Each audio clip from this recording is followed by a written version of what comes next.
Let's go to tour the Imperial Kiln factory, Jingdezhen.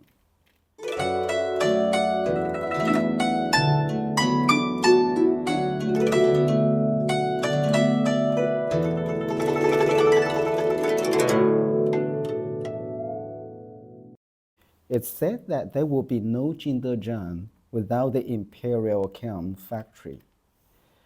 This seems to be exaggerating, but it suggests that the Imperial Kiln factory is closely related to the rise and fall of the city. Its history could be dated back to 1278. In the Yuan dynasty, Kublai Khan, the first emperor of the Yuan dynasty, set up a porcelain bureau in Jingdezhen to make porcelains for the imperial court. Later, in 1368, the Emperor Zhu Yuanzhang changed the porcelain bureau into the porcelain ware factory.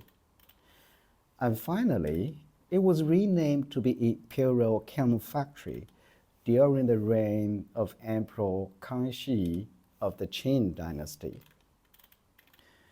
The factory had been quite mysterious and rarely known by the people, even in Jingdezhen. Anything related to the imperial household was unearthly to the public. The Imperial Kiln factory, known as the Royal Office outside the Forbidden City, was the institute specialized in manufacturing porcelains for the court during the Ming and Qing dynasties. In addition, the Imperial Kiln in Jingdezhen had the longest firing time and the largest scale in Chinese history. The Imperial Kiln factory had the most exquisite craftsmanship in Chinese history. With its secret technology, unique organizational structure, and special operation mode, it became a royal institute far away from the palace in the south. The defective porcelains could not be presented to the imperial family and must be smashed and buried in the underground of the factory. It was not until the late Ming dynasty that this role was changed, without the gradual decline of imperial kiln productions. In the 5th year of Long Qing reign and 11th year of Wang Li reign, there were records of selling of inferior quality porcelains to make the ends meet, which could prove that the factory had lax management at that time.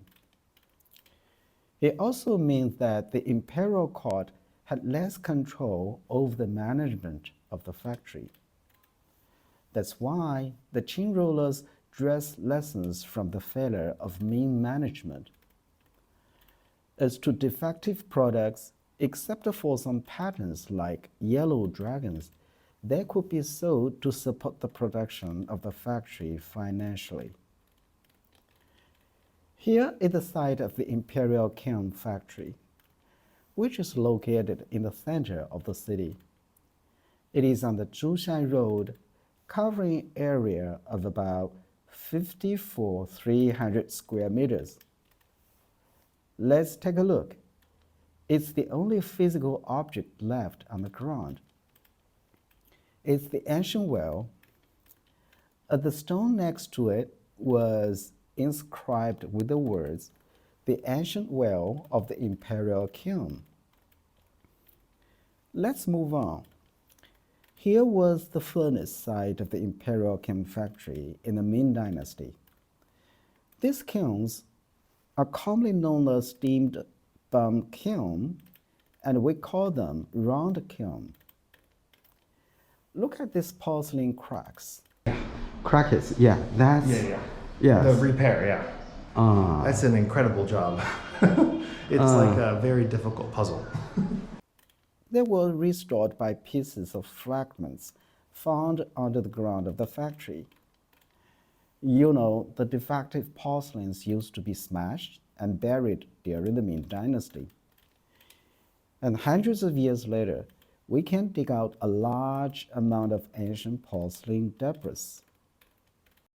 No question. This is a memorial hall for one talent, craftsman, and his name is Tong Bing. Here is the sculpture of Tong Bing, the kiln god. Have you heard of him? Here is a popular tale story about him. In the Ming Dynasty, the emperor issued an order to the workers in the factory to make a blue and white dragon water vat, but they failed several times.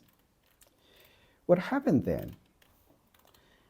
Pan Xiang, a eunuch in charge of the factory at that time, maltreated and even killed the kiln workers it with.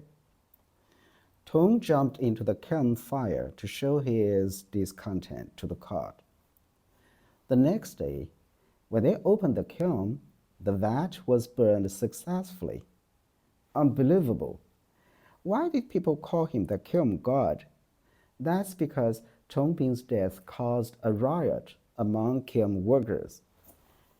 In order to quell the riot, the imperial court enshrined and worshipped Tong's memorial tablet in the factory. The site of the Imperial Kiln factory is of great significance for the further study of the development of Chinese ceramic history.